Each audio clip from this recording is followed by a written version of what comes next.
Okay, let's start out. Well, introduce yourselves.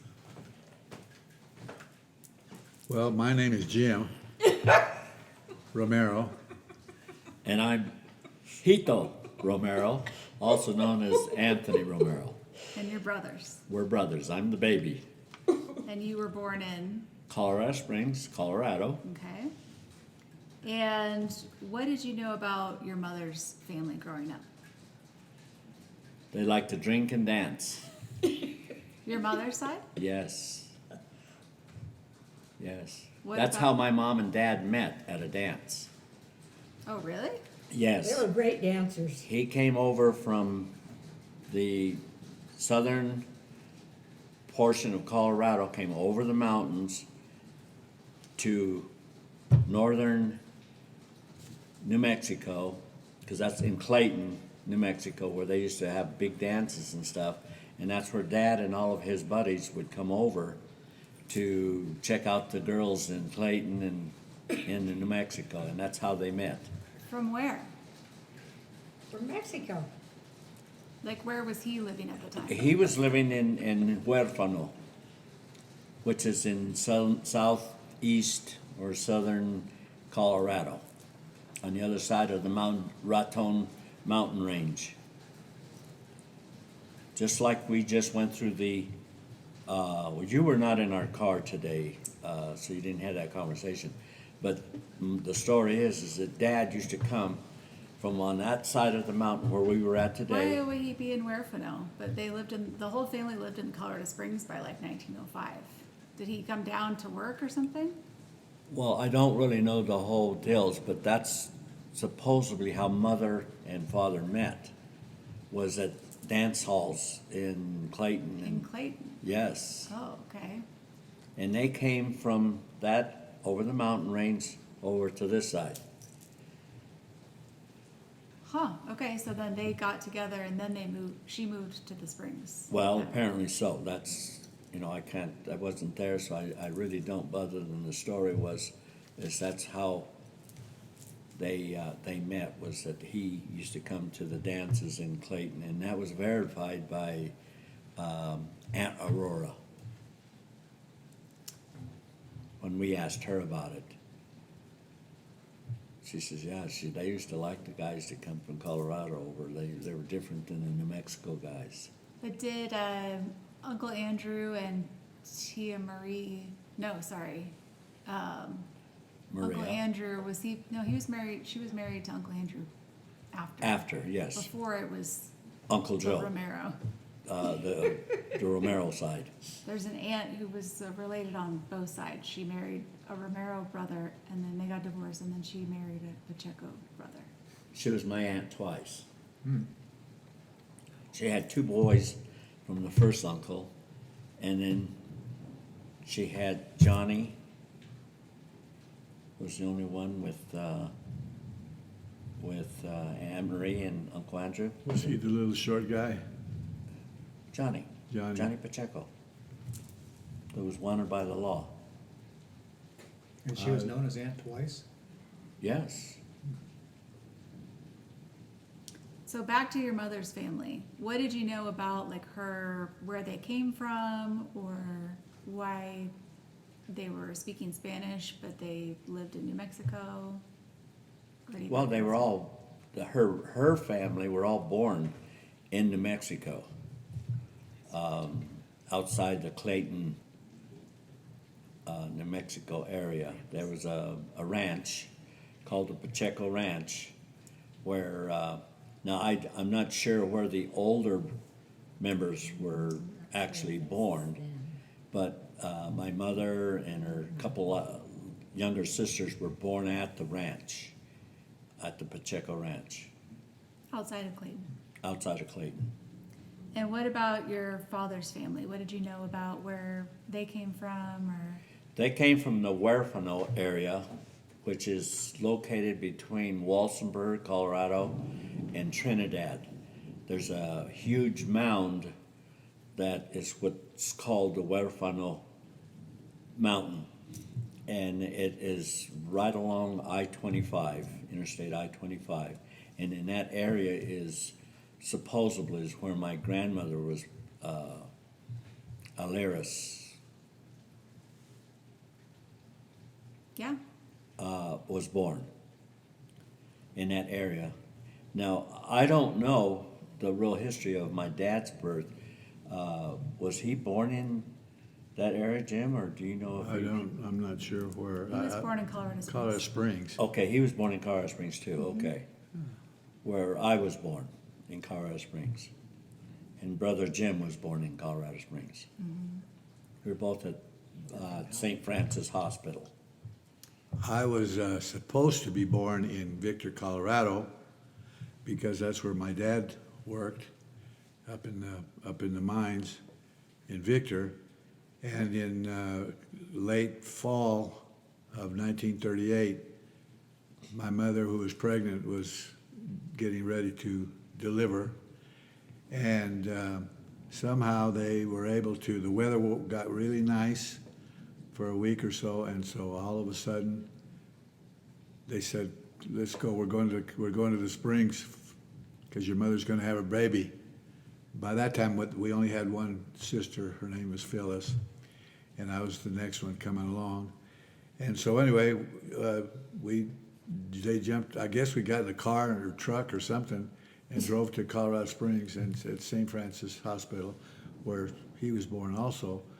After later, 6 years later, 7 years later? 8 years later. And so that's where we were born. And then, of course, we had our sister Louise was in that gap of kids. We had, who else did we have? Louise? Manuel, and Louise. Yeah, that was it. And I believe they were both born in Victor. I don't know, I don't remember where they were born. I've never heard of them being born in the Springs, so I believe they were born up in Victor. Probably. And did your parents speak Spanish when you were growing up? Yes and no. They spoke Spanish when they didn't want us kids to know what they were talking about. Talk to neighbors, that spoke Spanish, they'd talk in Spanish, but other than that, we didn't grow up learning Spanish. In Colorado Springs, at that time when we were young kids, starting to really go to school and so on, the Spanish that was spoken was dependent on which side of Colorado Springs you lived on. We had the west side, we call it conejos, which is Spanish for rabbits. And then the other side was the hillside, which is where we ended up living probably the longest time, because we lived in a cottage with some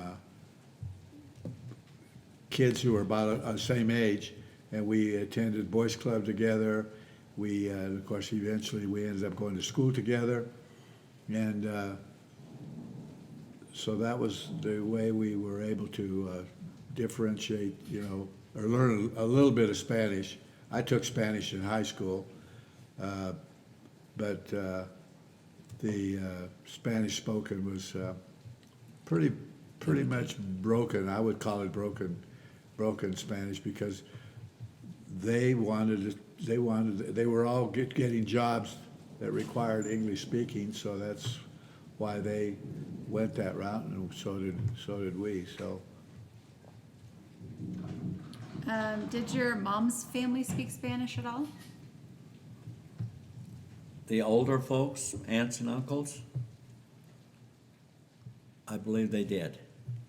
With each other? Yes, with grandma, my dad's mom. When we would go to see her, That's your dad's side of the family, though. Did your mom's side of the family speak Spanish? The Pachecos? yes, they did. Tia Aurora and Yes, with because each other? they were around more Hispanics than we were, being that they were all brought up and raised in New Mexico. Mother left early, and so she came to Colorado, and I mean, it's not that far away, but the majority of the people in New Mexico spoke Spanish, and but in Colorado, they didn't. We had one family that lived in our neighborhood that was from Mexico, and their family, all brothers and sisters, they all spoke Spanish. And kind of ironic, Mother didn't want us to associate with them. They just, it was just the times. What was their name? Rodriguez. Rodriguez. Johnny Rodriguez. Yeah. Victoria Rodriguez. And they had a bunch of other kids. Oh, yeah, there was like It was a big a family. tribe. And Good family. most of the Spanish-speaking people in the Springs at that time when we were growing up were manual labor jobs. So there was nobody that I ever knew had a college degree, even graduated from high school. 8th grade was the Cutoff. was the cutoff thing. Everybody shot for to at least get to the 8th grade because that's Where they could find a job. and they wouldn't throw you in jail or take you to the detention place for not coming to school because at that time I guess the law said they had to at least go to the 8th grade. So And so your dad's family did speak Spanish more. Yes, I remembered all of my aunts, who we saw more than my uncles, because the aunts lived with my grandmother, my father's mother, and she spoke nothing but Spanish, but she could speak English. When we first went to visit her, after I'd gotten married, she was talking to my son, and he would talk to her, and she was over there real quietly talking to him in English, but when it came to everybody else, she would, talk Spanish. And that's the way she talked with my aunts. It was all Spanish. Is she the one that liked hot dogs and cigarettes? Yes. She rolled her own cigarette. She rolled her own cigarettes. And beer. Her Don't forget daily about beer. ritual was rolling her own cigarettes, hot dogs, and a can of beer every day. And she lived all up to 100 years old. What was the can of? Right. And did you all didn't speak Spanish like at school? You didn't have to, you already knew English when you went to school? Right. Yeah. Right. So your teachers didn't give you a hard time or anything? No. Except when you- Actually, we excelled in schools. Except when you introduced yourself as Hito? Well, that was the beginning of school. But no, I would have to say the only one that did not excel in school was our middle brother, Manuel. He was a little different than the rest of us, and he just was a different breed and hung out with the different kids and didn't study, and that's why he quit school in the 7th grade. I think that was the last year that he went was 7th grade. But went to work right away. What kind of food did your mom cook? Good hot meals. well, it depends on what time of the day it was because she had to work. She was a working mother, and what she did was would prepare meals for us as kids, and then she'd go off to work because she worked the afternoon shift at a place called George's Place in Colorado Springs, and she would have the meal ready to go, and all we'd have to do is just turn on the gas for a little bit, heat it up a little bit, and have a pot of beans or she'd make some tortillas and then some salad. We would, probably shouldn't say this, but we would also go down in the neighborhoods Rob, though. and started picking carrots and Cucumbers. and apple trees and whatever we could get to eat, and that was kind of part of our meal. And then Mom would come home around 11:30, 12 o'clock that night, and she would usually bring with her leftover food from the restaurant. And so we would have a kind of like a little midnight snack of a hamburger, and I don't know what all it was, but it was just something because by that time we were getting hungry again because apples and, We didn't Carrots have and stuff didn't go curfews. very- She was never home, so Yeah. we were just kinda on our own, so. yeah. But- And then sometimes you went to go gather greens, wild greens. Yep. Yes. Quelites. Quelites. But how did you know what to pick? Mother showed us how to pick it. We'd go out in fields, just in between houses that are vacant lots and stuff like that. And we'd take a grocery bag, brown grocery bag, and each one of us had it. And we would go through the weeds and pick through the dandelions and everything else. And we knew the right What weed plant, yeah.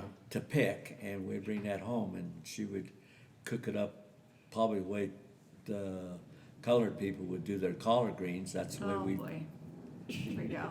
you know, simulation, Mexican style or Hispanic style. But you don't know how she knew how to pick those out. Well, somebody taught her. Yeah, I wonder You where know. that would have. What is In Clayton. Calitos? Quelites. It's just a Quelites. wild herb. Can you describe what it looks like? Like small Oh, leaves? gosh, or- what would It wasn't a big leaf. It was Like an arugula leaf? Real curly, kinda? no. It Seems was like it varies depending on the region. So Mexico, like you can find a chart of like what's considered which ones are considered colites in Mexico, and then there'd be different ones because you have different plants. Is so it it's very just fragrant? edible weeds. Oh, Is it very okay. It fragrant? was a lot like, it was like Okay. spinach, or Collard greens. collard greens, yeah. So it could be like lamb's ears or. Or dandelion leaves Dandelions probably or are edible. considered colites by some, Yeah. depending Yeah. on. Right. I It see. was a distinct weed that you could see it, you know, and it would grow just sporadically, you know, and there'd be batches of it that you could really, you know, fill your little bag up, you know. Was it real fragrant? Yes. Could you smell it? Yes. Yeah, when you broke it or you pulled it out of the ground, Mom didn't want us to bring it out of the root and everything because then we had to clean it. Well, in the sense that the dirt and everything, if Yeah. we break it off, blow it up to the base, that's what she would like us to do.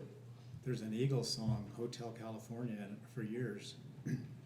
He sings, "Smell of colitas wafting in the air," something to that effect. And I never knew what colitas was. Yeah. So maybe that's what he Is was that saying. what he's saying? Yeah, that's what I think.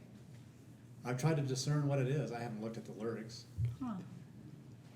You know what I'm talking about? No, I always thought it was like, I always said it like Khalid dust, which is not a real thing, but Yeah. that's interesting if it's Khalides. And it's in California, right? Yeah. Mexico. Yeah. So Huh, maybe- yeah. How, does she make flour or corn tortillas? I remember flour tortillas, yeah, we hardly ever ate corn tortillas. How'd she make her beans? She used to soak them first. That would degas them or help some of it, you know. But she would soak them like overnight, and then that next morning, you know, she'd refill the pot with fresh water, and on a slow burner, they would, you know, just cook for Cook hours. Till about 3 in the afternoon when she Would was, stir them occasionally because she wasn't going to be home in the late afternoon like when they were finishing. So we would stir them and everything. When we could tell when they were ready by the softness and texture and whatnot of the bean. She didn't add herbs or anything? No, not really. She might have put onions or bacon in it. You know, she wanted to spice it up a little bit. How did your mom make beans? Just like grandma. That's who she learned how to do it. Was from grandma. Any chilies? She put chilies in No, beans? No, Okay. no. it Is was that how you spell bacon. I remember bacon in it. Is that how you spell it? No, No, it's uh-uh. Oh, okay. Quelites. I don't know what Colitos are. it's down at the very bottom. That's at the top there. What kind of food did Grandma Romero cook, or Aunt Thelma, at the Hugo Street? On Hugo Street, we really didn't eat. I don't recall myself eating there. We never were really there that long that we got to eat meals there. And we would probably had candy or something more than we did an actual meal. Was your mom religious? She used to go to St. Mary's, didn't she? Yeah, well, And that's where we initially, went, did our Catholicism was through, well, no, what was the one over by Curly's? yeah, well, there was St. Mary's was the main church in the Springs at the time, and Yeah. then later another one came up on Nevada. South Tejon, South Tejon. Tejon? Yeah, and it was Our Lady of Guadalupe Church. That's right. Yeah. And that's where we went through catechism and we were I in even the became an Catholic altar faith. boy, believe it or not. But so she did go to church Yes. every week? I wouldn't say every week. I would think it would. Well, When the weather was probably Well, nice. she worked too. yeah, Yeah. yeah. But I'd say when the weather was nice, she would go. But we didn't have a car. So we had to walk to church. Yeah, and she didn't want to go through Schick's Run. She wasn't as adventurous as we were. Did she have like the Santos or anything in your house, or rosary or She had a couple. Mary statue or something? Yeah, she had some pictures of Mary and what I recall, some like with baby Jesus, manger scene type thing like that.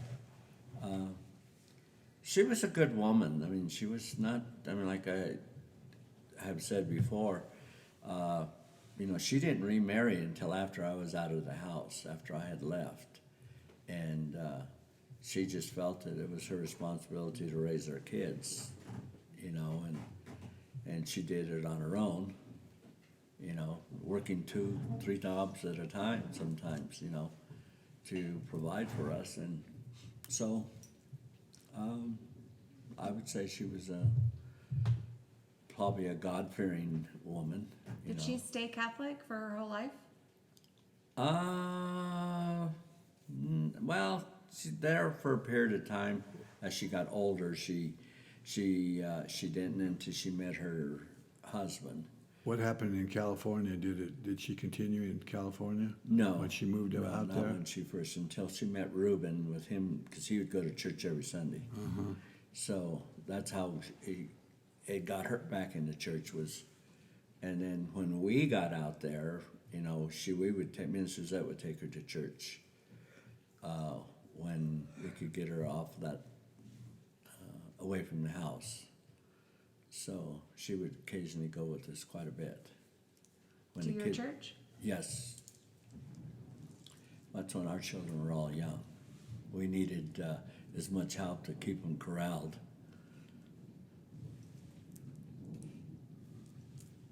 Did she have any like home remedies when you guys were sick? Did she Oh, use yeah. like herbs that you had to take? Yes, or many. She used to take, what was it called? Colitas. No, she used to take, what do you call that? When we'd get a tummy ache, yerba buena. She'd go out and get the, Mint. remember that she'd pour it in a cup, hot water, and put the leaves in it like that and let it brew a little bit like you do tea. I never got sick, so I don't know what it was like. I was Okay. a pretty healthy kid. Well, so was I. But I still got belly aches once in a while. But that was one of them, and it was yerba buena, the good herb. And a lot of people associate it with peppermint. Another one is, well, not aloe vera, because you don't do it with like that, but bee stings. We used to get bee stings all the time. She had flowers. She loved flowers. And she had those, what were they called? Were they gladiators or something like that? Those big, remember the old Yeah. stall top Yeah. ones? And those things Hollyhocks were- or something like, I don't remember. Hollyhocks? Is that what it Hollyhocks, I was? think so. But they used to, Hollyhocks. Yeah. hollyhocks? It was a And they tall attracted plant. bees. Bees were always in them, and they were all around the yard. Mother had she loved flowers, so she would, but we'd get bee stings. I got bee stung in the nose right here, Oh, gosh. and my nose just got so big like this that I couldn't even see. My eyes, it shut my eyes, and I don't remember exactly how the remedy that she did, but I come into the house and she seen me right away and she knew what had happened, that I'd got stung by a bee, that I had a big old honking nose. What about Ruta? Is that familiar to you? No, No. So did she grow like herbs or anything at the house to use? I don't remember. I her don't ever remember doing that. her growing it. That yerba buena was kind of something like the colitas that you just would go pick. And I don't know, remember, did we have a refrigerator? We had an ice box, An ice box. and this kind of reminds me of it right here, this piece of furniture, because it had a thing at the top where you opened it up, and we'd have the Iceman would come around every couple of 3 days, and we Put a would block of ice block in of it. ice, and we'd put it in the top, and then the coolness at the top would permeate down to the bottom where the rest of the ice box was. So it was a very limited Space. space, because Wasn't that big. Yeah, it wasn't that big. More and ice than it was anything else. And I don't know whether Mom, how she got, was she a subscriber to the Iceman process? Because he would come by every 2 or 3 days Yeah. with his little cart, and what we would do is, when he would leave, we'd go out and pick up all the Chips. the All the chips, shards. all the shards of ice from the Iceman. Well, that was that part, but also we used to have, at one of the places, we used to have where the coal man would come and drop coal, because we had a coal fire stove, and he would drop it in the chute, and then we'd have to go out there with our buckets and bring the coal in from the, shovel the coal to bring into the house to stoke the fire with the coal and whatnot, and it was Abe Lincoln style. It was rough and crude back in the days. Not like most of these young folks got a silver spoon in their mouth, But here we are, still kicking. So how much did you know about your ancestry? Like you knew you were different than like the Mexican families, but what did you think you were? Just dirty American kids, just like the black kids we played with, the Chinese kids we played with. Everyone in the neighborhood, we were all the same. We all did the same thing. But your mother differentiated the Mexican. Well, kids yeah, into I'd say Mexican she's differentiated them, and basically is for the fact that we didn't know their language, for one thing, and there again, like I was saying earlier about the piojos and things like that, because they were, I would have to say, they weren't the cleanest kids in town, so. And Mother always had us spick and span, We didn't like the haircuts we had, because we all were parted from this side and went over to the other side, Typical young kids' haircuts, We all looked alike, It was a pretty diverse group of Neighborhood kids that we kids. played with. He mentioned Chinese, he mentioned Mexican, he mentioned Hispanic, he mentioned who else? Blacks. The blacks. So it was you just kind of grew up accepting everybody, you know, for who they are, and if you had any athletic ability, it was great to go out and play basketball or baseball, and I think Well, we all got involved in athletics. yeah. By that time, Louise had already moved to California to live with our aunt, and so she was not part of the quote male group of kids playing in Colorado Springs. Now that I go back to it, our neighborhood was mostly boys. Yeah, The sisters or the girls were older generation, the firstborns, you know, and when we were like the fourth and fifth kid of the families, you know, because they're big families. And all the younger ones, we were the core of the neighborhood, but there wasn't no girls. It was really strange now that I think about it. Louis Panetta, he Yeah. had a young sister that it was my age I went to Yeah. school with, Danielle, but I can't think of Butchie's Bowiewell's family, who was part of the gang. They had Isabel and Laura Bell and all of those. Those were all older sisters. yeah, yeah. But your mom did say, I guess later, that you were Spanish, Portuguese, French, Apache. What else did she have in there? And she turned out to be right. Yeah, well, what she told us was, I was verified. I guess she was right on, or wherever she got her information from. I have no, because there was no genealogy going on back in the early days, and she knew, you know. Well, and I think she probably learned a lot of that from her customers at George's Place, because at that time, that was during World War II era, and there was quite a mixture of different nationalities at Camp Carson or Fort Carson, whatever, I can't remember what it was. Camp Carson, because it was a big army base, and so I think she learned a lot of that from the soldiers. That would come into town. Yeah, Friday nights they'd come in and get drunk and go back to their army barracks, and I ended up shining shoes for soldiers to make a little extra money. We sold papers, newspapers. The Gazette Telegraph was the newspaper, and that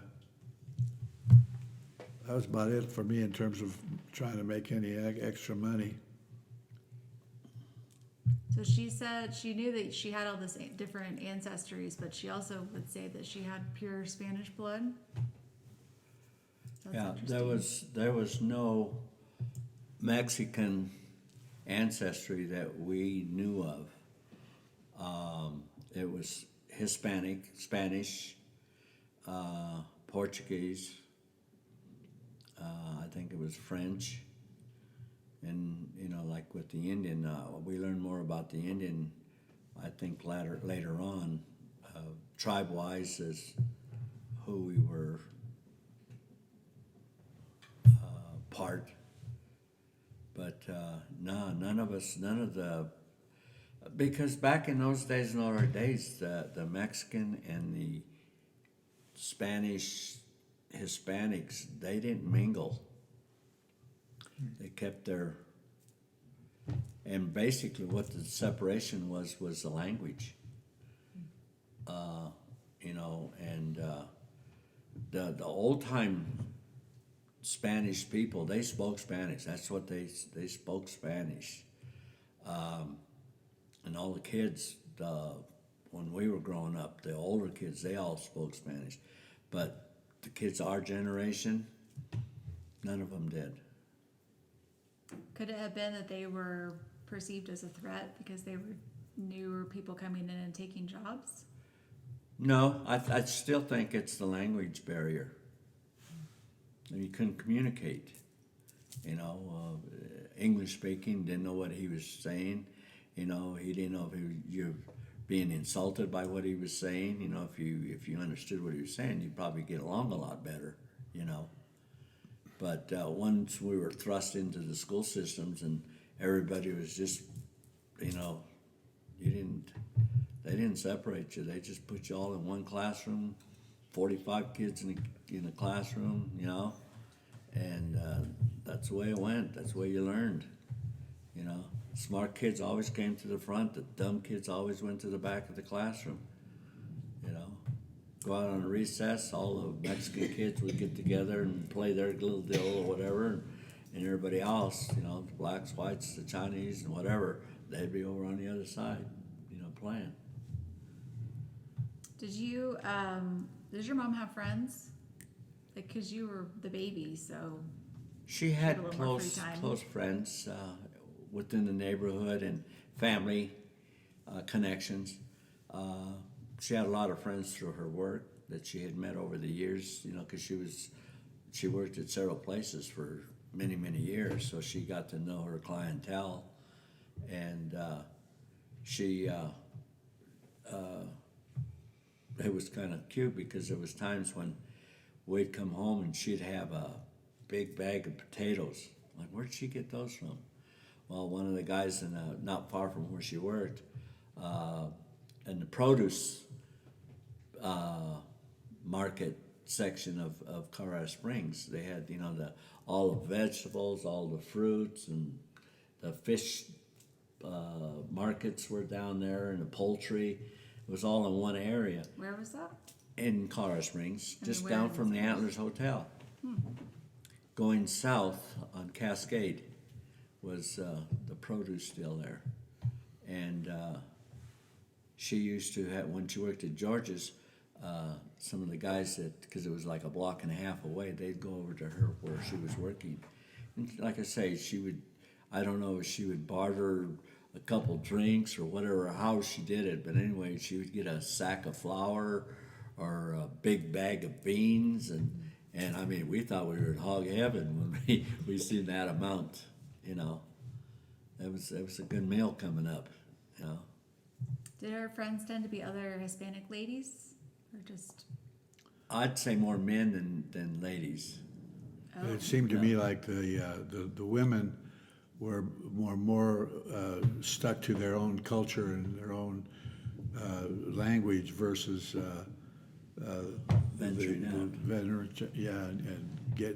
going out and getting a job and having to learn how to speak English, because that was the predominant language of Colorado Springs at that time.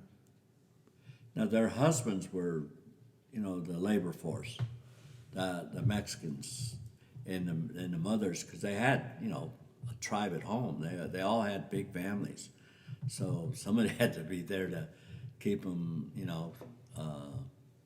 But like with mother had to go out and work. She had 3 boys that she had, and she didn't have any help, so she made the best of it, you know, working 2 and 3 jobs. And what did she tell you about the not going down to Shook's Run because? That Llorona was down there. Well, I think all of us at different times when we would run through there. It wasn't during the day, but when at night we'd go through there, we would hear her. I was right running through the water right behind these guys when they'd go down the hill and cross the creek and up the hill. You didn't stop. You just kept running. And she didn't like, because, you know, the Llorona was a big thing in the Hispanic culture. And You haven't heard of that? the Llorona is crying. And what the tale was is that there was a lady that was down at the creek and she lost her baby. And the creek was flowing real heavy, like a flash flood type thing. And she was crossing and she lost her baby. And she was crying, screaming and hollering down while she was down in the river.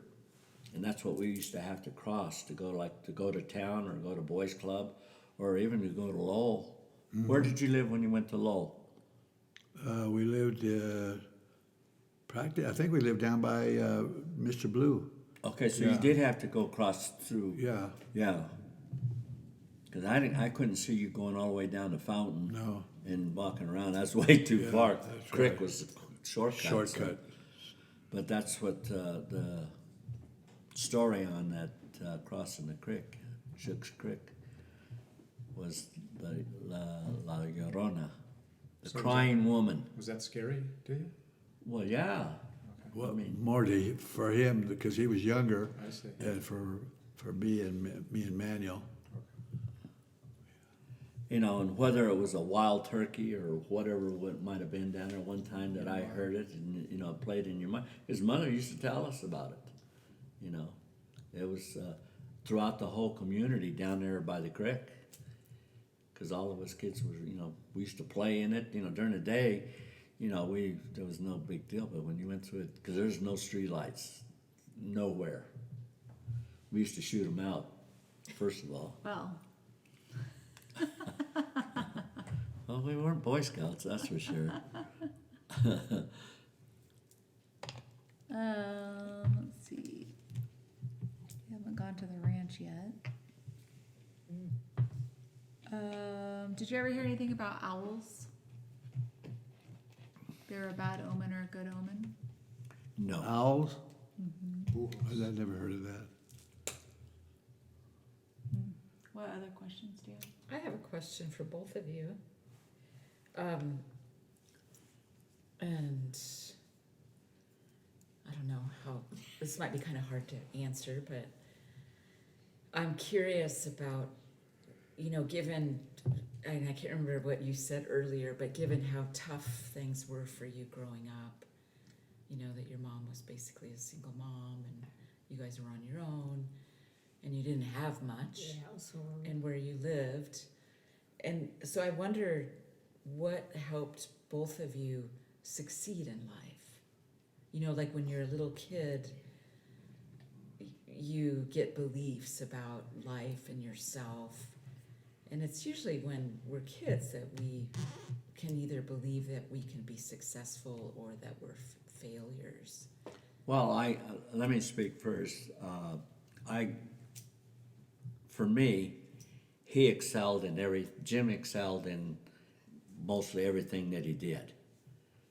And scholastically, or when he was at Boys Club, he was one of the head guys at Boys Club that the leadership there at the counselors that we had there, they looked at him as being a leader for the younger, and you know, and he's a good student, he's a good basketball player, he's a model citizen, and that's what they were looking for in their organization.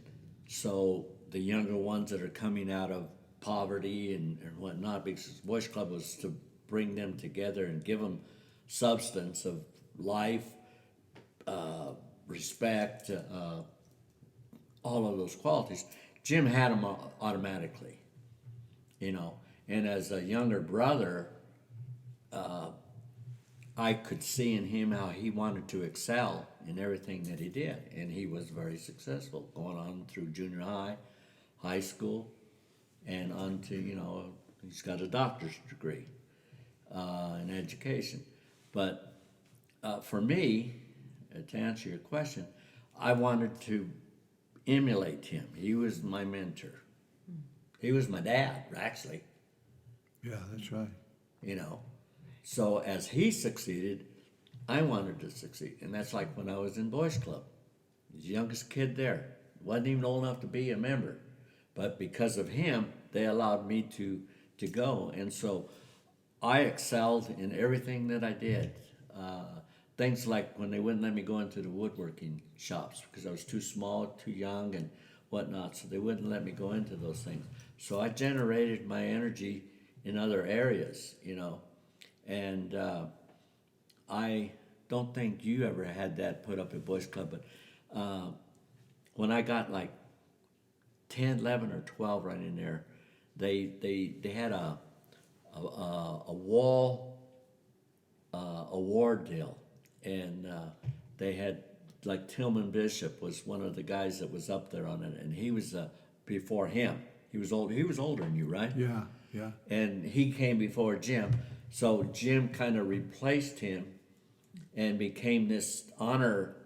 And for me, I was a future going to be one of him.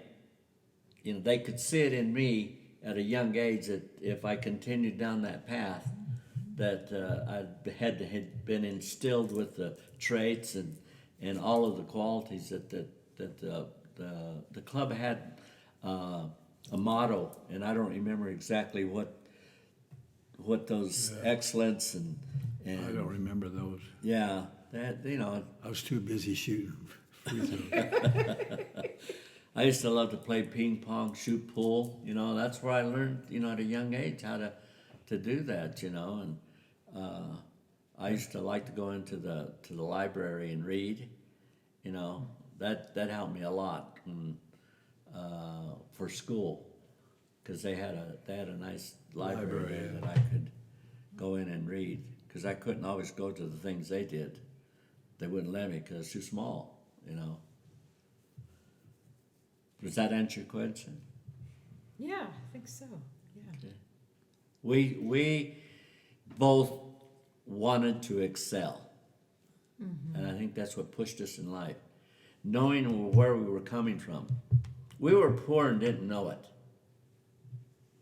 We didn't know any better, because we were just as good as the kid next door that had something.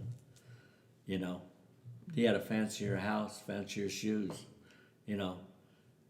But we were just as good as them, you know, and we could see that.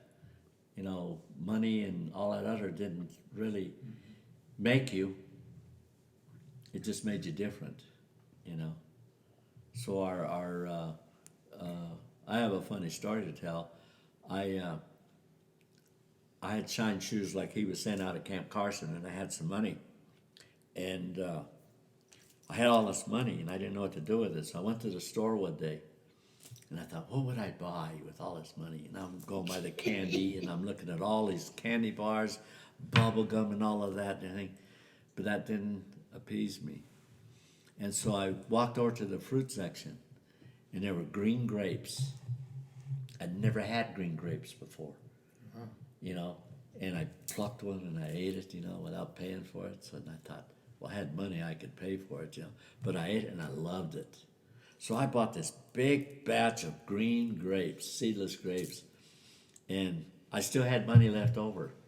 And so I went outside the store, and on the way I was going, and I was walking up the alley to the house, and I stopped there, and I ate that whole bag of grapes. And by the time home, I had the shits. It just went right through my system, you know. I had never had them, you know. But I mean, I was happy with that, you know. But I thought I hit the jackpot. But what I wanted, you know, with that little bit of money I had, you know. So. Wow. Well, I'm wondering about you, Dad, because you didn't have an older brother the way Uncle Spike did to kind of be your dad. So I'm Yeah, curious. I'm not sure where that motivation came from. It was there. That's why I say it was a natural thing for him. I probably so. The Boys Club situation was probably the beginning of getting me motivated to do something with.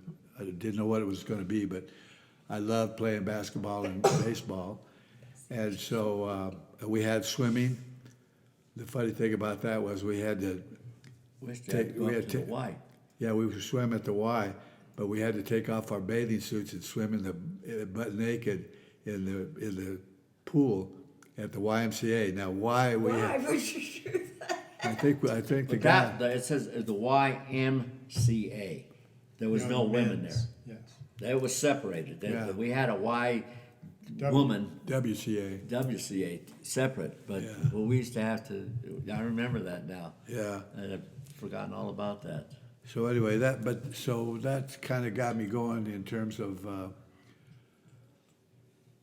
just being competitive, and even before when I got to the ninth grade, which is at that time was Junior high. Junior high. I got to go play with the high school team in basketball, which was kind of unusual because most of those kids were, sophomores, juniors, and seniors. But anyway, I got started there and did well, and it just kept doing well in terms of competitiveness. And we won the state championship in basketball one year, and baseball we won the South Central League championship there for that year. So anyway, and I was just kind of one of the team players. I wasn't trying to be any different. And we wanted to have fun, play ball, and so on. We had good coaches. I got involved in Legion ball. that was the summer when school was out. We had to keep playing. We wanted to keep playing. So American Legion put together a team of players, and so yeah, we got to do that. But what was I going to say? Shoot. Do you want? Oh, I wanted to mention I was also involved in student activities, which is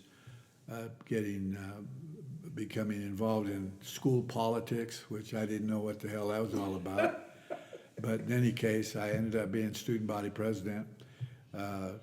Went to Boise State and the University of Colorado, where I became lieutenant governor for the state of Colorado because we had similar elections, and so we had to do the usual, play the game of politics. And I don't know if you were familiar with Boise State at all. But anyway, that was another area that kind of kept me going, and so on. So, but it was a fun time. I really did. I really did miss the sports. Nose again? Yeah. I think it's the allergies.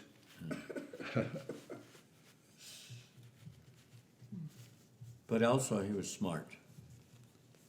Brainiac. That helped. Yes. People noticed his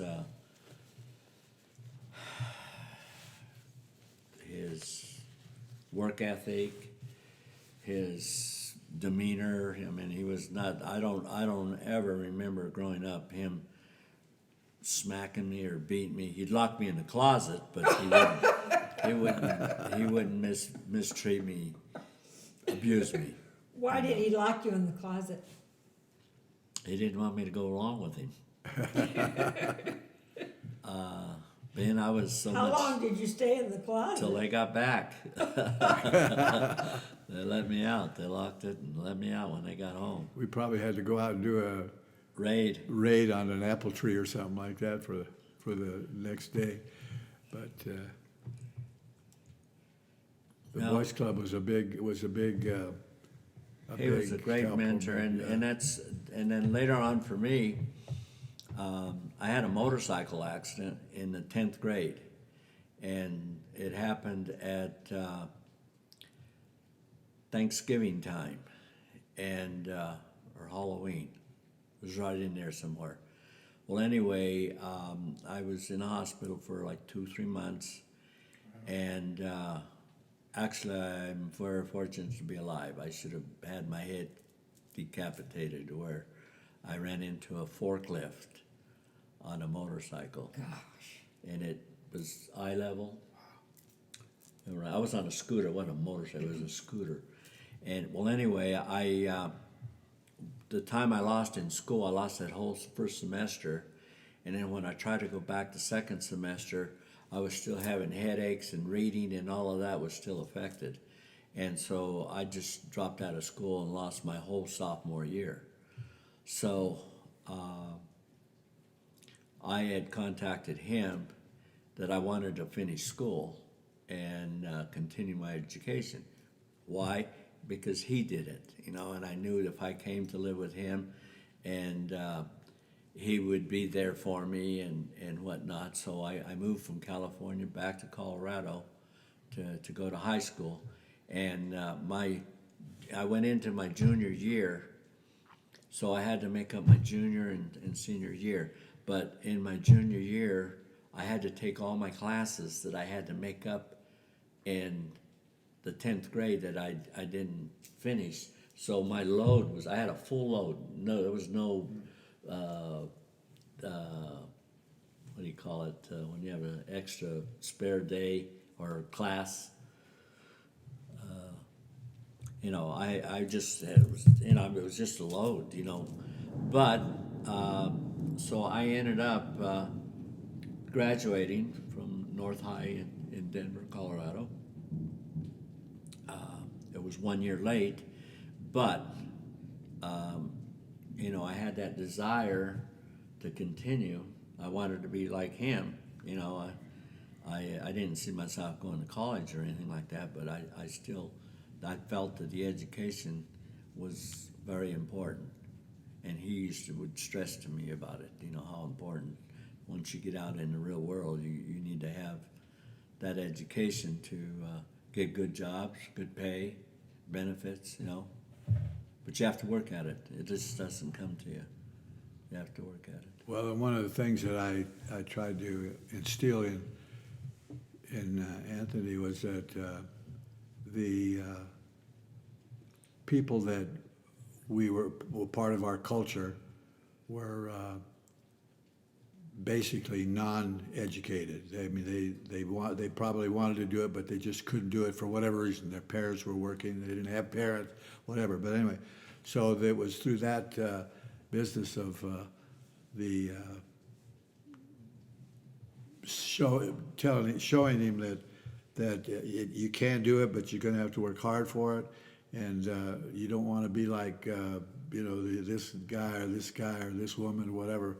You want to make sure that you can, you know, do the best you can, because if you can do the best you can, you'll probably be successful.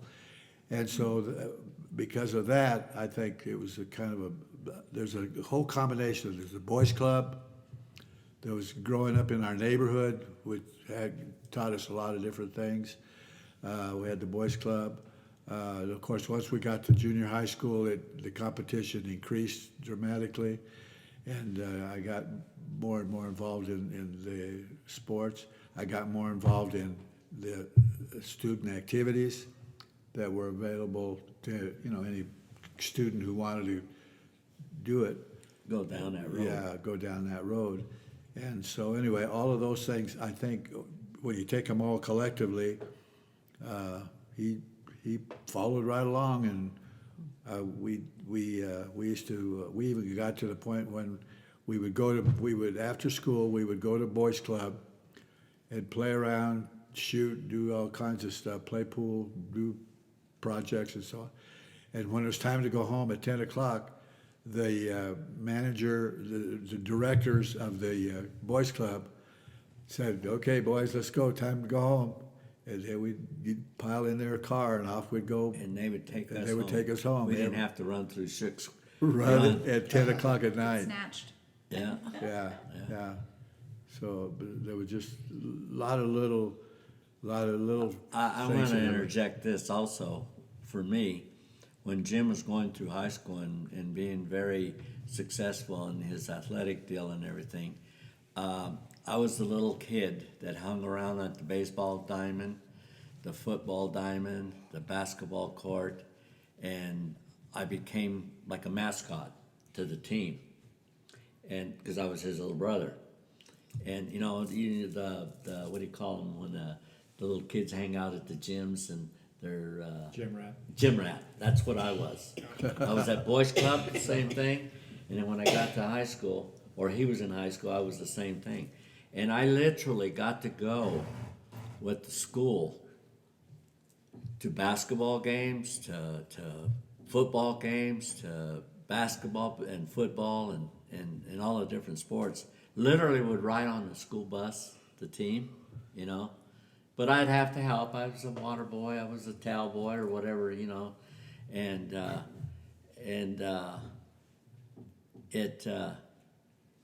he became very famous in Colorado Springs at that time, and he had a nickname, and his name was Bones Romero for the basketball team.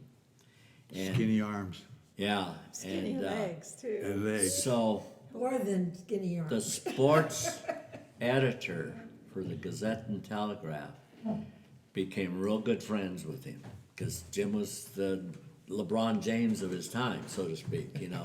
And so, you know, they got real close. And so I literally one year, I think it was his senior year, I rode up to Denver from Colorado Springs with this sports writer, and we went to see he was going to cover the state championship football team that the Colorado Springs, his high school.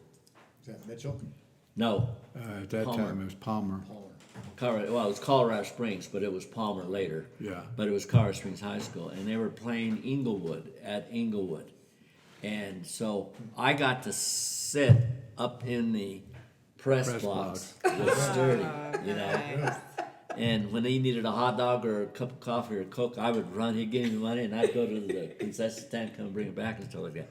Well, after the game, we won the championship. He was playing at North High, the school I graduated from. You were playing Carney Chrysler, Yep. 6'10", And 7 biggest footer. kid in the state at the time. He was an awesome basketball player. Well, Jim and them were playing in the North High School gym. Remember those pillars? Oh, that was dangerous stupid. thing. Right in the middle of the basketball court, Was they a had pillar. these pillars, Still pillars. holding up, you know. When they built the school, It was You had to weird. go around these pillars? Yeah, you had to learn how to. God, sounds dangerous. it was. It was. Like people running into them. So anyway, the team was Sturdy and him. We went to the game, and I don't remember if you guys won or not. I don't remember that part. I think we won because we had a good team. Yeah, but what I remember is that there was a restaurant in Denver, Colorado. It was world famous, called Joe Awful Coffee's Steakhouse, and every major. Well, that was before your Yeah, time, you know. So, but it was downtown on 16th or 15th Street. Well, anyway, boxers, the old boxers that were out of Denver and whatnot, they used to hang out there, and so they had pictures and the whole deal like this. And we went there to celebrate the state championship football team was there at the restaurant, and of course I'm with Sturdy, and Sturdy was there covering the whole thing. I got to eat with the, and then I rode back, you know, down to the Springs. But I mean, that was my best day of my life. What year was that? 57, right? Yeah, because I graduated Yeah, in 57. Year I Same was year he born. was born. Yeah, yeah. So I have a question. You're late in the month, late in the year. When is December December, yeah. December what? 17th. Okay, Cheryl, my daughter's is the 18th. And Heidi's is the 19th. Okay, and my son's the 24th. And Yaros is the 24th. So is Yaro's. Okay. And Of what he's month? November 12th. December. Oh, December. Yeah. Oh, I Almost didn't know that. Christmas, Yeah. Yeah. So I have a question kind of related to what I asked earlier, which connects to the way both of you answered. And then what you said, Dad, about just like it was like a number of things that sort of contributed to both of you being successful. And I wonder if part of maybe one element, which you didn't mention, is just witnessing how hard your mom had to work and how hard your dad had to struggle in his, his finding Yeah, jobs and that's working. right. If that was maybe a source of inspiration. Well, Mother's work ethic paid off for us. We knew she was there, and she used to tell her, and I always told my kids, I can go to work and get well. You know, they're counting on you to be at that job. So Mother had a tremendous record attendance-wise of being on the job, when she was sick or not. And Mother did good. She had ulcers later on in life, but I don't know if we gave them to her or Probably. Yeah, I was gonna say that. but What did you do? but anyway, for me, I seen how hard my mother worked, and Oh, yeah. and and she was not scared of work, you know. But one of the things for me to make, which I feel I was successful, is don't challenge me. Don't tell me I can't do it, because I'll prove you wrong. That's what motivated me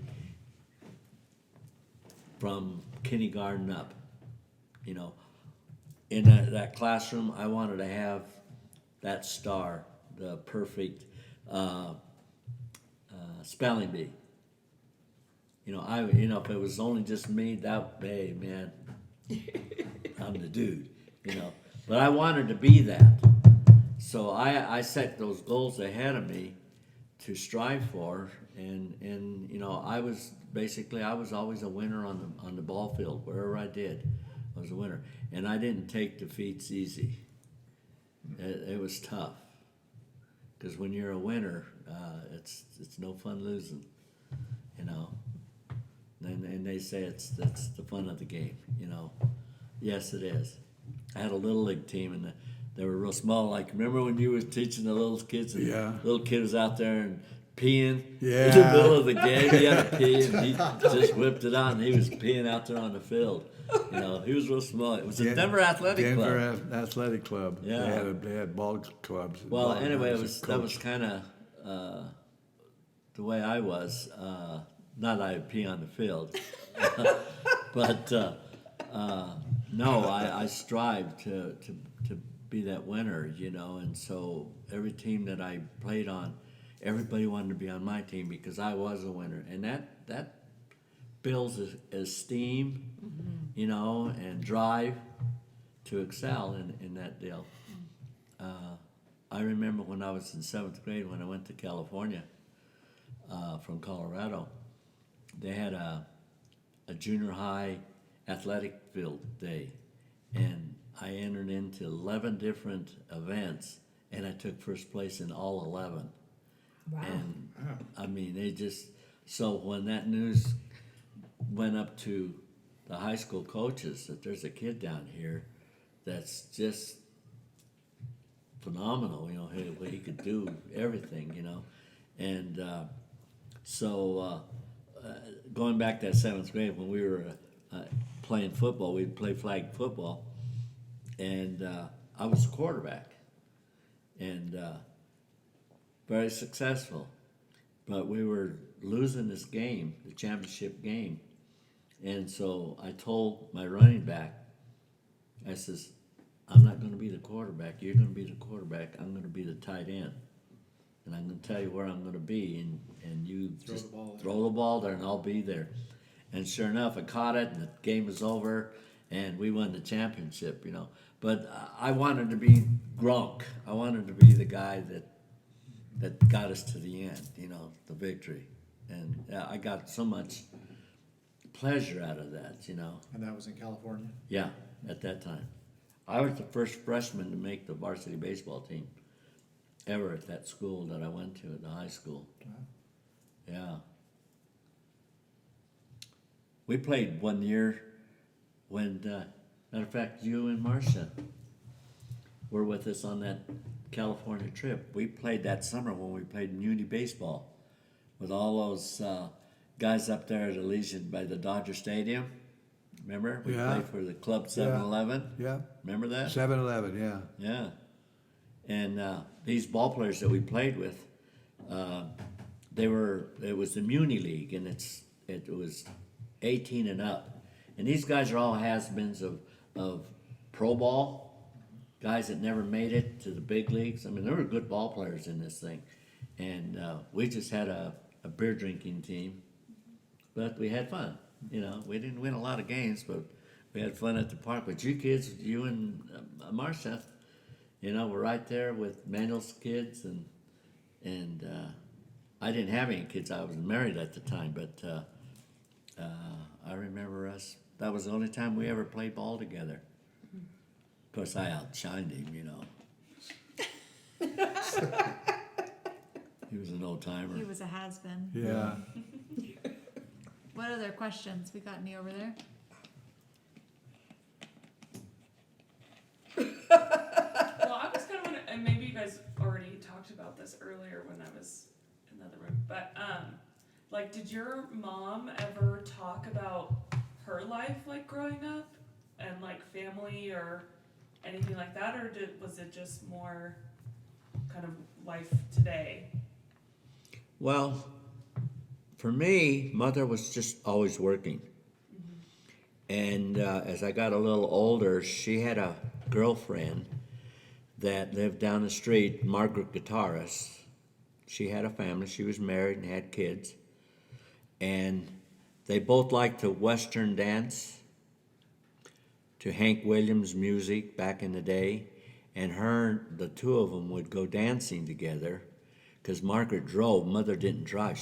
I don't think Mother ever drove a car, did she? Nope, she never did. Never had a license. So Margaret would drive, and they would go on certain nights that they would go to way up north, on the north side of town of Colorado Springs.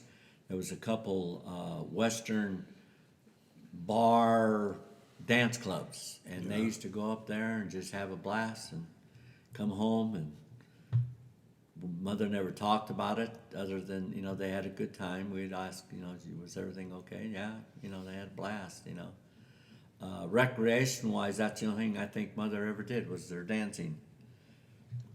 Yep, she didn't have time for anything else. No, Raising she kids. was always working. So she was basically isolated to the house with us kids, She trusted us enough, being with him in charge. Of course, he did lead us down the wrong path sometimes, but he just ran faster. I have a question. How old were you guys when your dad left? Or I don't really know. Yeah. I was why 2. he left or when I he was left? 2. Okay. And I don't remember anything about my dad at all, honestly. But, of course, they were there older, and they seen what was going on with Dad. And so I think maybe he can answer that question better than I can. So I you would don't- have been 10 10, yeah, or so? it's elementary school. Okay. And I don't remember too much about that situation at all, other than the fact that Mom said, "Packing up, we're going to Clayton." And we had not. I think we had been. I had been to Clayton before, but I think you had never been there. But anyway, so that's what we. That's all I remember is that it was nothing bad one way or the other. They just decided they'd had enough of each other, I guess, and so Mom said, "Let's go. We're leaving town." So we were gone, I think, about a year. I went to, I think that's when I went to kindergarten school, a kindergarten class in elementary school. And then she, for some reason, decided she wanted to come back to the Springs. So that's how she came back. And I went, at that time, they changed schools. I went from Helen Hunt Elementary to, Lowell Elementary, and then Helen Hunt for elementary school, and the rest is history.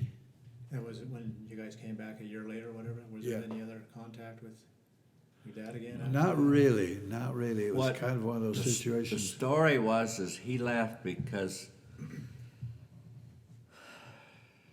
well, I can't say that for sure, but anyway, here's what I remember Mother saying is that she tried to locate him so she could get the alimony, child support, because she's, Yeah, she's She struggling. needed yeah, it. and she had no idea where, and so she tried to go to the state to locate him, and she couldn't find him. So we went to Grandma, his mother, and the story is they don't know where he's at, they haven't seen him, and all this time they knew where he was at in Utah, and he'd even come from Utah down to see her certain times of the year, and so when we would go and ask about it, they haven't seen him. They have no idea where he's at. Well, the story is that they wouldn't want to tell us because they didn't want us to go after him for the child support. And I remember one time telling Mom, well, what would happen if the cops caught him? Why can't we get the cops to go after him? You know, and that's where I was coming from. And she says, well, whatever and everything.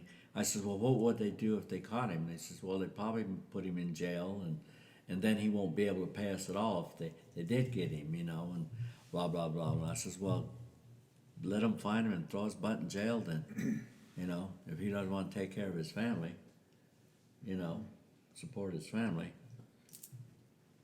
So that he was in Salt Lake for years, worked there, and he'd sneak back into Colorado to see his family.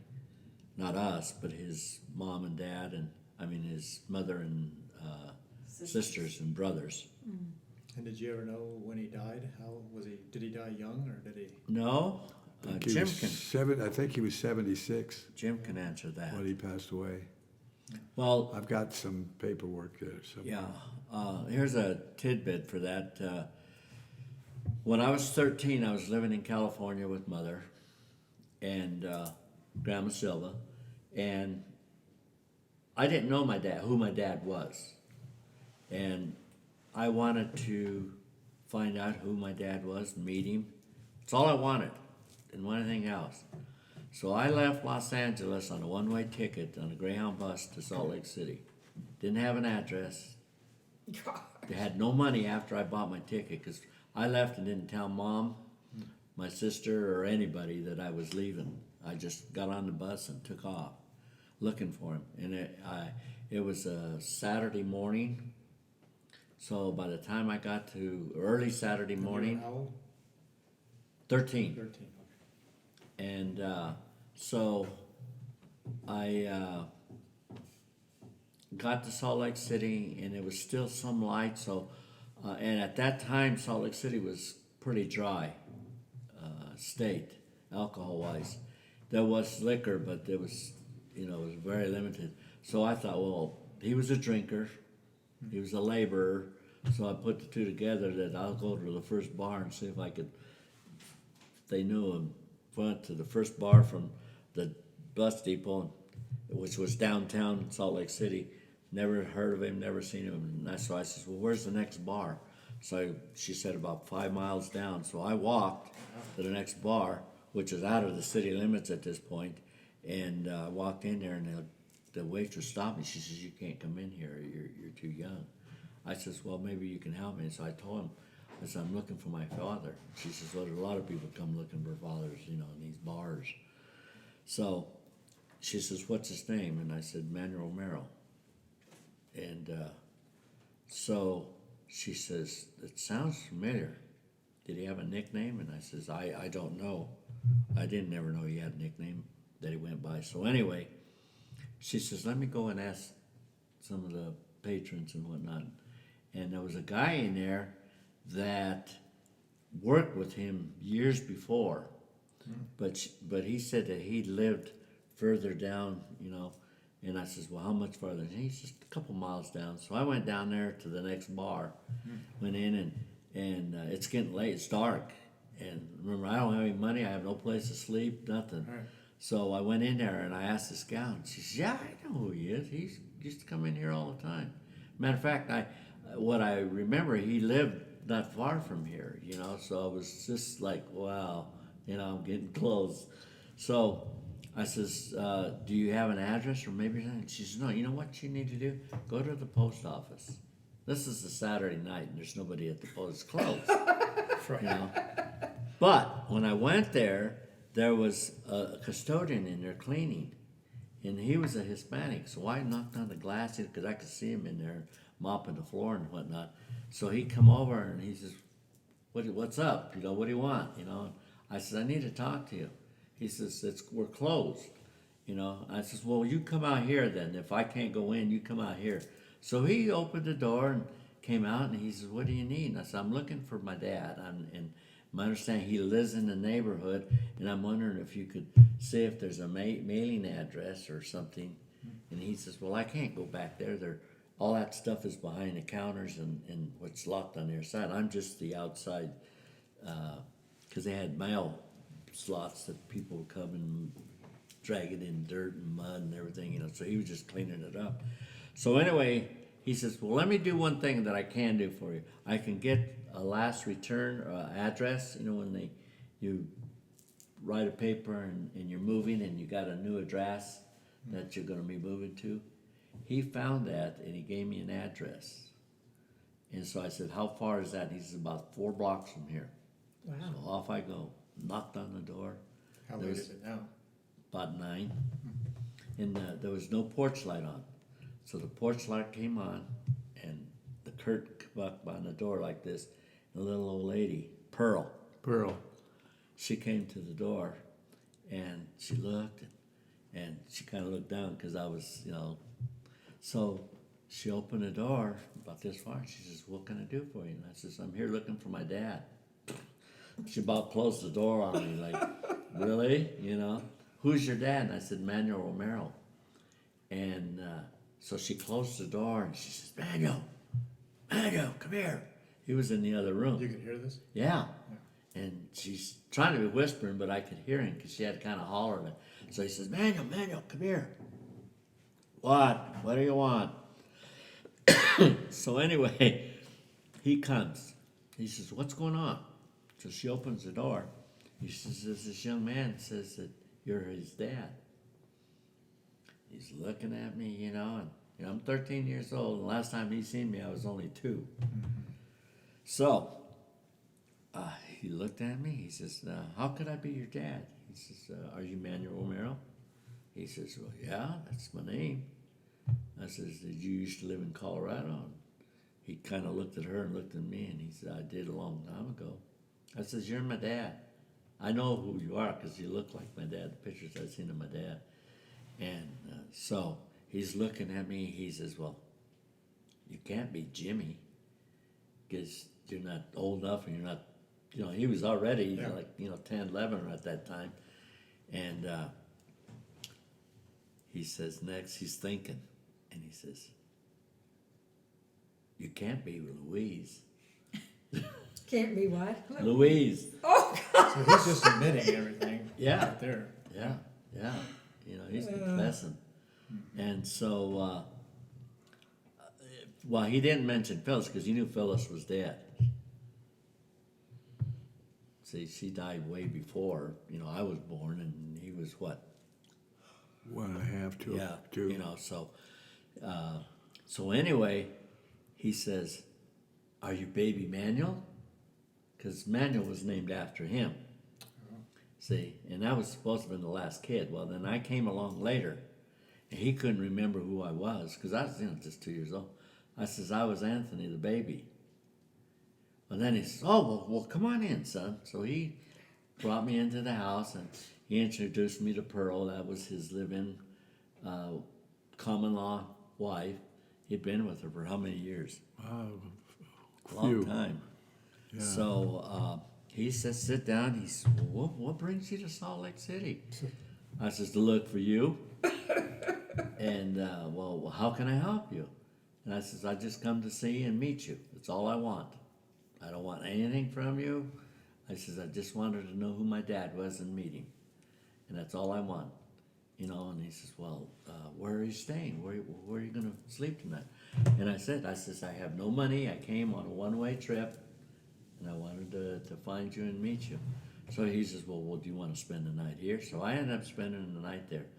So at that time is when Uncle Tony died. I didn't know that. Yeah. And so how they found out where I was at is Aunt Tia Marie got a phone call. You know, she's right involved with the families, you know, Yeah. in the middle of this. She called down to the Springs to let them know that Uncle Tony had passed away. Okay, so from the Springs, they called Dad to let him know that his brother-in-law, Uncle Tony, had passed away. And it just happens I had to be in the house, and he says, well, you'll never guess who's here visiting me. Anthony. And of course, Mother at this time is ready to call the police, because I wasn't home and went on. They had no idea. And of course, Tim Marie was in California, living right down the street from Mother. So she called Mom and told him that I was in Salt Lake City with Dad. So Mother was going to go to Clayton for the funeral. Okay, so Mother sent money to your dad so I could get a ticket to go home. And I better be home when she gets there back. She didn't want to deal with me when I went down. She went down to the funeral for her brother. Yeah. You know, so I had a one-way ticket home, and I was home there shaking in my boots when Mom got home. You know, I didn't know what she was just glad I was safe. You know, what in tarnation would you want to go see that asshole?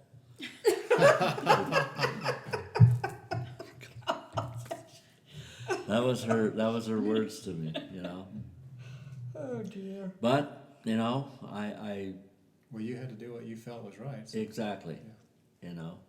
And so then after that, I kept a relationship with him, and I shared with my siblings that I had gone to see my dad, and they didn't care one bit. They had, you know, he walked out on us, so we didn't have any deal.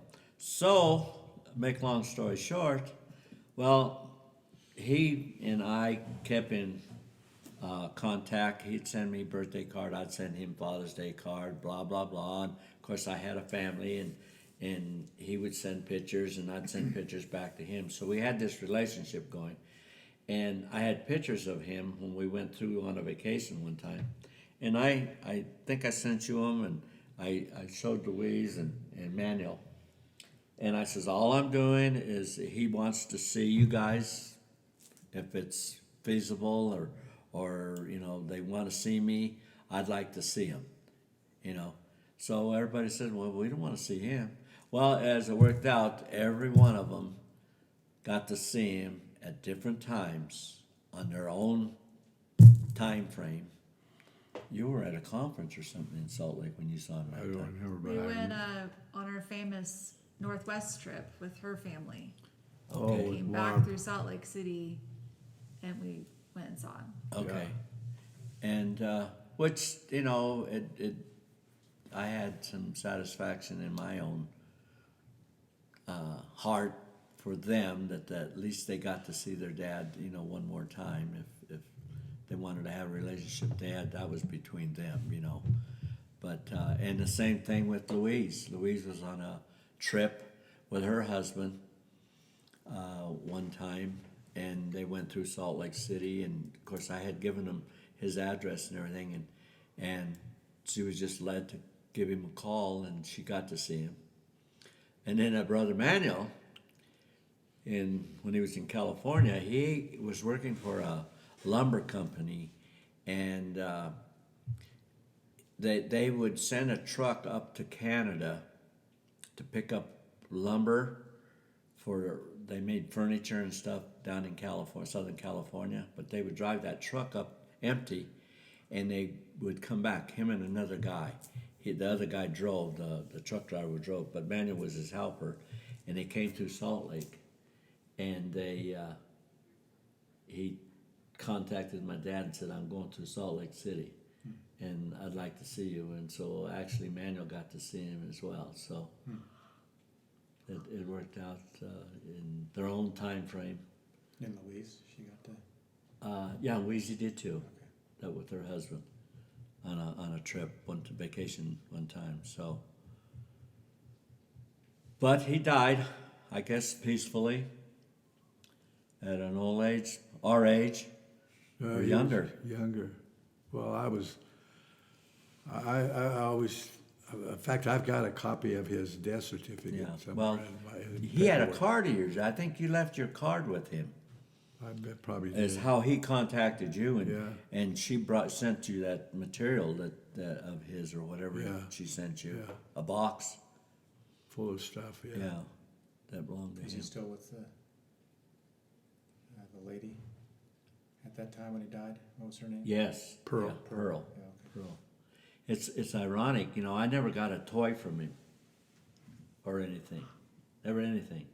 So when we were, our first visit, when we went to see him, we were in the house. Me and Suzette, I had been there before, but later when I went back with Suzette, and I think I only had Tony. Were you with me, Maria? Yeah. Jimmy? Okay, Tony and Maria. And he had a little train that kind of, you put the battery in it and then choo-choo, and it'd take off and hit something, and the front wheels would turn and it would go another direction like that. And all it was the engine. Real cute. And I said to him, I says, tell me the story about that deal. And I don't remember who gave it to him or how he got it. And I says to him, I says, can I ask you a question, Dad? And he says, well, whatever, son, you know. I says, I never got a gift or toy or anything when I was a little kid. And I says, can I have that as a memento from you? And he looked at Pearl like, really? What shall I do? You know? And she says, I think you need to give that to him. You know? Make him happy. You know? And Suzette's over there kicking me like, the balls you got to ask him like that, you know? But I mean, that's just, you know, and I still have it sitting in my family room, sitting right there, you know? Did they ever have kids? Did he ever have any No, other kids? not that we know of. No. I think she might have had children. It's unlikely, right? But we Well, keep yeah. waiting for the 23andMe or whatever to Tell us different, pop up. There's gotta be. yeah. Yeah, I'm sure that she might have had her family before. What about the woman that came knocking at the door that Grandma answered Yeah, the for door? example, Aunt Louise said that when your mom, they were living in a train car in Victor, she was pregnant with Louise. And a lady came and knocked on the door, and she was also pregnant, and said that she was looking for Emmanuel Romero, Oh, and that he was the father of her baby. And your mom Slam the door kicked her, shut. kicked her to the curb. Huh, I never heard that story. Yeah. And Yeah, there gotta you be heard lots that out there. story? From Kathleen. Oh, okay. Yeah. I didn't know if you had heard that just talking with her the times that you visited. Yeah, she told me a Okay. couple times. Huh, no, I'd never heard it. Had you heard that, Jim? Oh, Well, Mother used to tell us when we were growing up and starting to looking at girls and dating, and she says, you be careful who you start eyeballing or dating. I says, that could be your cousin, you know. Because the Romero men were notoriously famous for wandering off the reservation, you know, just like you just said. Didn't they have a traveling band? Weren't they musicians or Yes, something? yes, just like brothers? the Pachecos did. Yeah, that's weird that both sides had musical. I I don't know that either. when of you were guys very were musically when you were inclined, huh? having lunch with Mary and Jim, or no, you were having lunch at their home. I was in talking with them, and I had got in a conversation as who and what mother's brothers siblings did, and when I said to about Uncle Tony, he was his profession was he was a painter, but he was also an alcoholic. And I've never known a painter that was not an alcoholic. The fumes, Yeah, the right. turpentines, I mean, it just They're around it all day. they're all day, you know, and so it's easy for them to become alcoholics or drunks. Well, that was Uncle Tony, but he was good at the banjo and he played in his band. And she told me they were called the traveling trombones, is what she. His band? Yeah, Oh, that's fun. yeah, and they used to go to all the dances Yeah, and play. somebody told me. Who was it? Somebody told me they played with Bob Wills Right. at some point. Yeah. Wow. How did you hear that? Who told you that, Dad? Mary. Mary did. Today. Mary? Today. So she knew about him? Well, yeah. Yeah. Crazy. Is that right? When she said, well, you know, like I say, she knew Emma and He all was them well and known. everything. So I when think I everyone I've talked to from Clayton knew knew him. He was like a well-known musician. He did Yeah. all the dances and And like I say, and there He was also was the another town drummer. another He's one also the town drummer. but they were called the traveling trombones, and they would go to cities on weekends and play little gigs and dances and whatnot, you know, and that's where they were making side money, you know, as a band and whatnot. And she said they were really real famous around the Clayton, Des Moines, and all over the areas. So, I have any more questions? I do. Is this coming from the peanut gallery? Yes. So your mother moved away from her sisters. Were they all very, very close when they were Yes. younger Yes, and even when they were older? yes. Mother and her. And what caused that bond? Do you know what that bond was that, Well, why it was broken? no, not why it was broken, but Why was there a bond? what Well, it was caused a them big, to bond together? big family. They stuck together. They couldn't go. You know, they were born and raised on that ranch, the Pacheco Ranch, so they were isolated. I do know this for a fact that how tight they were and everything.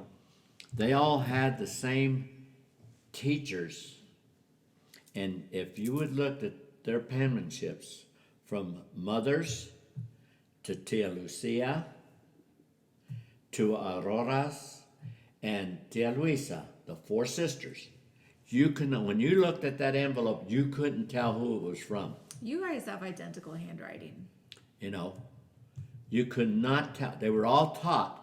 I mean, you know, in their school, when they were self-taught, or if they were homeschooled, or however they were educated, you know, there's that bond. You know, they all had the same connection, you know, and they did the same things. But like I said, their penmanship, when you seen it, and it was beautiful penmanship. It was calligraphy. Yeah. When they taught back in the old times, and It's a lost mother, art. and mother, when she would open, she'd get a birthday card or a anniversary, Easter, Christmas, whatever.